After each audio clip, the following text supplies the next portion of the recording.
Good morning, Willow School. Welcome to Morning Gathering. Thank you for joining me today, and happy Friday.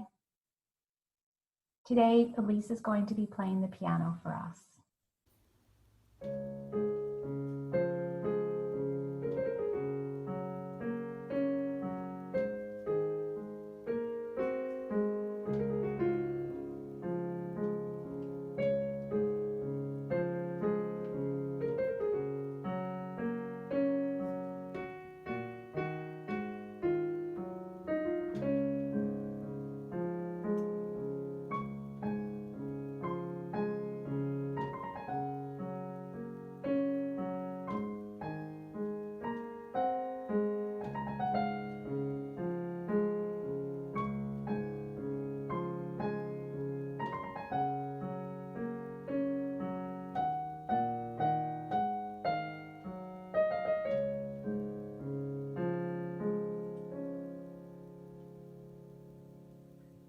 Before we move on, let's spend some time centering ourselves. While you breathe, I have a special video for you to watch. I hope you really enjoy it. Just a friendly reminder to breathe deeply and slowly while you watch this video. Enjoy.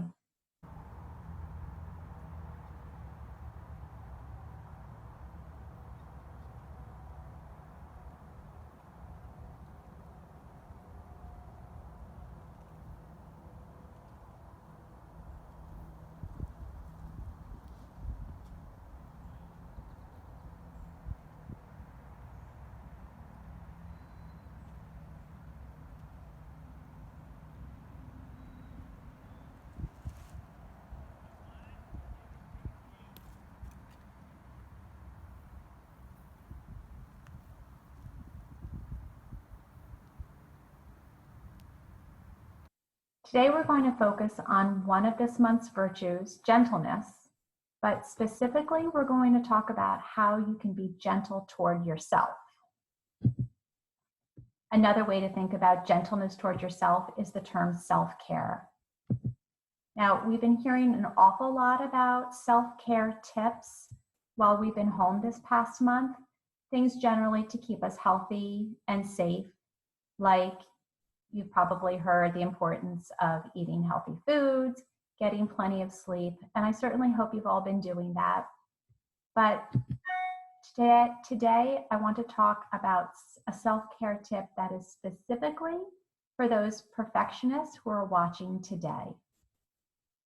Here's the tip, and I'm going to repeat it twice because it's so important.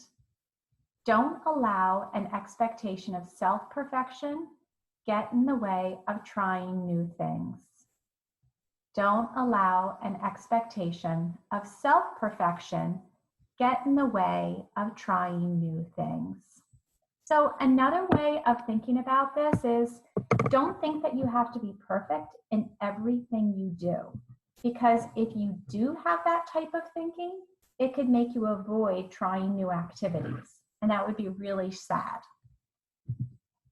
So instead, embrace the idea of trying new activities with an expectation to experience joy, not necessarily perfection. And when you have this attitude, you may discover something that you love to do, and then you can develop that skill. But don't try to worry about being perfect in the very beginning. Now, this belief fits right along with a really important belief that the educators at the Willow School have, and that's called growth mindset. And growth mindset is the basic mindset that people believe that their abilities can be developed through exploration and hard work. And ultimately, if you have this mindset, it will create a love of learning and resilience. Today, I want to read to you one of my all-time favorite books. It's called Ish, written and illustrated by Peter Reynolds. In this story, Ramon has a real problem because he starts to play around with his artwork and soon becomes really self-conscious of the fact that maybe he's not a good enough artist. So in other words, he lets his perfectionist side get in the way of his joy and his exploration. Ramon loved to draw. Anytime, anything, anywhere.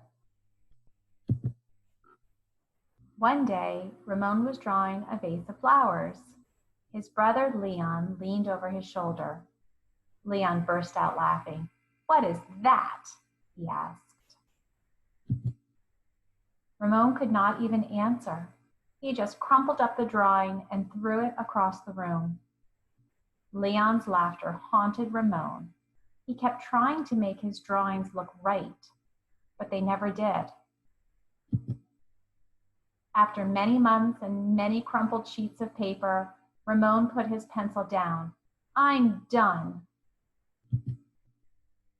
Marisol, his sister, was watching him. "What do you want?" he snapped. "I was watching you draw," she said. Ramon sneered. "I'm not drawing. Go away." Marisol ran away, but not before picking up a crumpled sheet of paper. "Hey, come back here with that." Ramon raced after Marisol, up the hall and into her room. He was about to yell, but fell silent when he saw his sister's walls. He stared at the crumpled gallery. "This is one of my favorites," Marisol said, pointing. "That was supposed to be a vase of flowers," Ramon said, "but it doesn't look like one."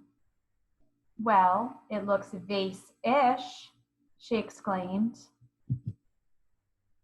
"Vase-ish?" Ramon looked closer. Then he studied all the drawings on Marisol's walls and began to see them in a whole new way. "They do look ish," he said. Ramon felt light and energized. Thinking ishly allowed his ideas to flow freely. He began to draw what he felt, loose lines, quickly springing out, without worry.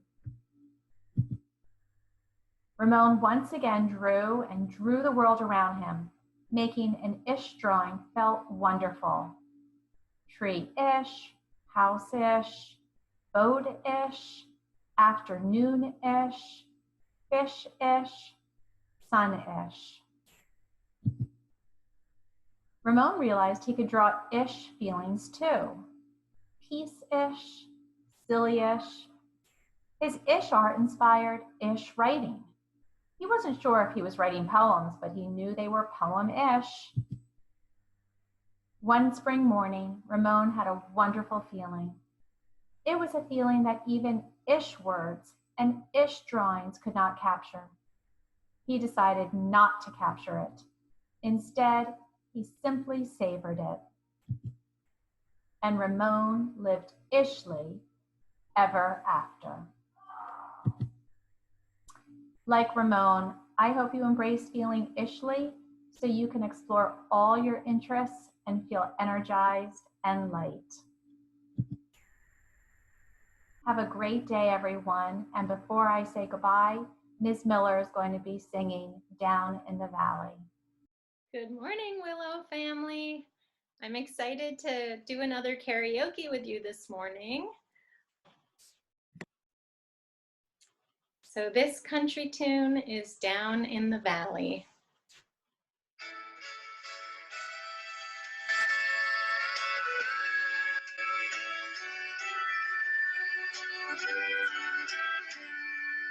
Down in the valley,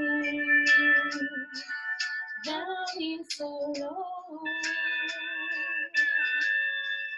hang your head over, hear the wind blow, hear the wind blow, dear, hear the wind blow. Hang your head over,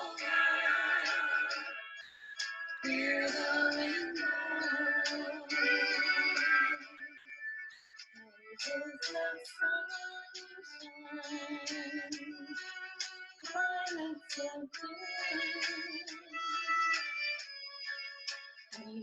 in heaven know I love you. Know I love you, dear. Know I love you. Angels in heaven know I love you.